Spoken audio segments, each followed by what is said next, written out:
So this next part is basically going over the alternate numbers. And what that means is, matter of fact, let's jump back to your fretboard pattern chart or whatever. Look at that again. Okay. And you should notice that majority of those numbers are in that light blue color, right? But there are three of them, I think, that are in, I'm going off of memory. There are three of them, I think, that are dark blue. Okay. So those are your alternate numbers, right? And what that's for is to help you get from one point to the next a lot faster than you would if you normally just play the light blue numbers. Okay. So let's just point them out right now. Let's go back to the one, just establish what it is. That's your D sharp, right? Or E flat, D sharp. Okay. So that's your 1, 7, 6.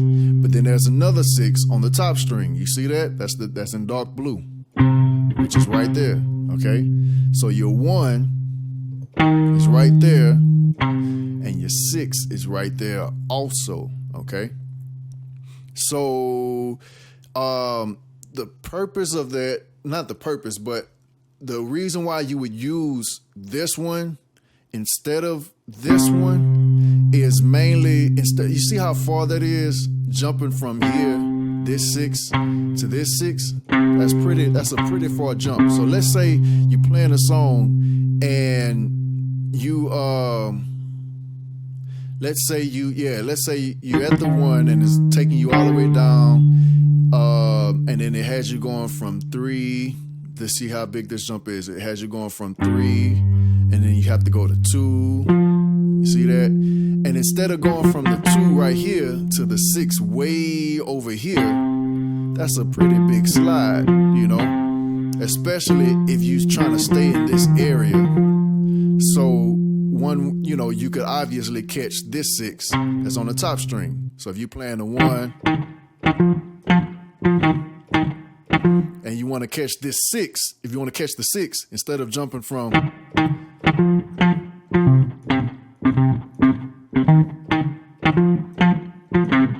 that's a pretty big jump on that 1 string. So you could also catch the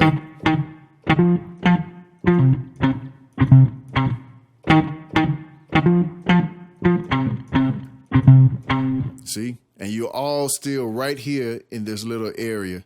You didn't have to go outside of the area. That's the purpose of the little alternate numbers, okay? That's why I made them dark blue, okay? So just so you can see the difference. So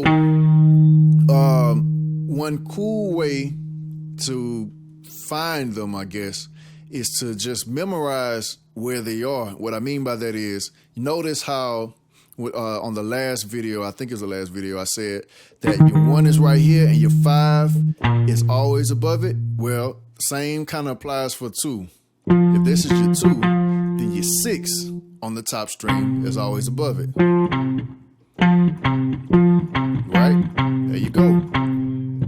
So if you can memorize that, just like you should memorize the 1 and the 5, then it'll be harder.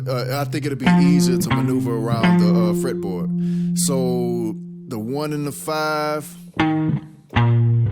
the 2 and the 6, and also the 3 and the 6 over here. This 6, or let's say 6 and the 3. The 3 is always above the 6 over here, okay? And notice there's another 2 right there, okay? And there's another 5 right there, okay?